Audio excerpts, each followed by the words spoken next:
Education টিকে আছাম চালা সকলোকে স্বাগতম জনাইছোঁ। বহুতে এটা কুৱেশ্যন সুধি আছে আৰু এই কুৱেশ্যনটো হ'ল যে আমাৰ বিভিন্ন ধৰণৰ অসম ITI ট্ৰেড থাকে আৰু সেই ট্ৰেডবিলাক কোনটো ট্ৰেড কিমান বছৰীয়া, লগতে NCVT SCVT কোনটো ট্ৰেড কিহৰ আণ্ডাৰত থাকে, গোটেইখিনি মই ডিটেইলছত ক'ম। ভিডিঅ'টো শেষলৈকে চাই থাকিব আৰু ইম্পৰ্টেণ্ট ভিডিঅ' হয়।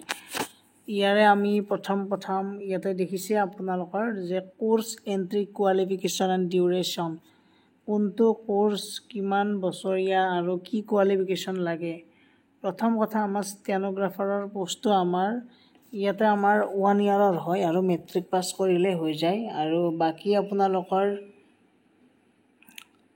কপা বুলি ট্ৰেড এটা আছে, যিটো কম্পিউটাৰ অপাৰেটৰ বুলি কয়। এই কপা ট্ৰেডটো আপোনালোকৰ প্ৰায় 1 ইয়াৰৰে হয় আৰু ক্লাছ 10। আৰু লগতে BLTT আছে, Bodo language transcription trade. So' এইবিলাক 6 মান্থৰ এইবিলাক। তাৰপিছত mechanic diesel pump operator 4 number serial নম্বৰত চাব। লগতে প্লাষ্টিক প্ৰচেছিং অপাৰেটৰ এনেকুৱা কয়, mechanic tractor, mechanic auto body repair, solar technician. So' এইবিলাক 1 ইয়াৰৰ ট্ৰেড হয়। ইয়াতো আপোনালোকৰ 10th পাছ লাগিব, ছায়েন্স আৰু মেথছটো থাকিবই লাগিব। 5 নম্বৰ চিৰিয়েল নম্বৰত চাব, ইয়াতে আছে COE চেক্টৰ, BBBT মডেলছ, প্লাষ্টিক প্ৰচেছিং, চ' ফাইব্ৰিকেশ্যন, ফিটিং, ৱেল্ডিং, এইবিলাকো 1 ইয়াৰৰ ট্ৰেড হয়। তাৰপিছত আছে 6 নম্বৰ পইণ্ট আছে পেইণ্টাৰ। চ' পেইণ্টাৰ 2 ইয়াৰ্ছৰ আছে, 10th পাছ এক্সাম।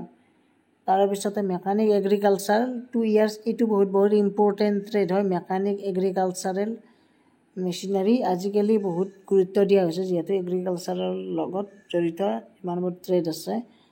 চইল টেষ্টিং, ক্ৰপ টেকনিচিয়ান, এইবিলাক 1 ইয়াৰৰ ট্ৰেড। আৰু বাকী আপোনালোকৰ এইখিনি ট্ৰেডত বহুতে ল'ব বিচাৰে, যেনে electrician, mechanic motor vehicle, draughtsman, civil draughtsman, mechanic, machinist, fitter, surveyor, electronic mechanic.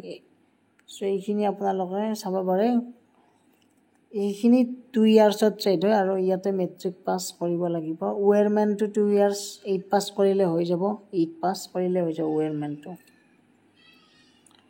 তাৰ ইয়াৰ পিছত আছে ৱেল্ডাৰ, প্লাম্বাৰ, ড্ৰেছ মেকিং, ছুৱেইং technology, surface ornamentation, techniques, embroidery 1 ইয়াৰৰ হয়। চ' এইবিলাক হৈছে আমাৰ অসম ITIত উপলব্ধ বিভিন্ন ধৰণৰ ট্ৰেড। এই ট্ৰেডবিলাকৰ কোনটো ট্ৰেডত ল'ব বিচাৰে সেইটো পাৰ্চেণ্টেজৰ ওপৰতো গুৰুত্ব দিব লাগিব, লগতে নিজৰ ইণ্টাৰেষ্ট থাকিব লাগিব। যিকেইটা ট্ৰেডত ইণ্টাৰেষ্ট আছে সেইকেইটা ট্ৰেডত এপ্লাই কৰিলে হ'ল আৰু বহুকেইটা কাউন্সেলিং হ'ব, ছিট পোৱাৰ চান্স থাকিব। গতিকে সকলোৱে শ্বেয়াৰ কৰি দিয়ক ভিডিঅ'টো আৰু ছাবস্ক্ৰাইব কৰি দিয়ক চেনেলটো। ধন্যবাদ, থেংক ইউ।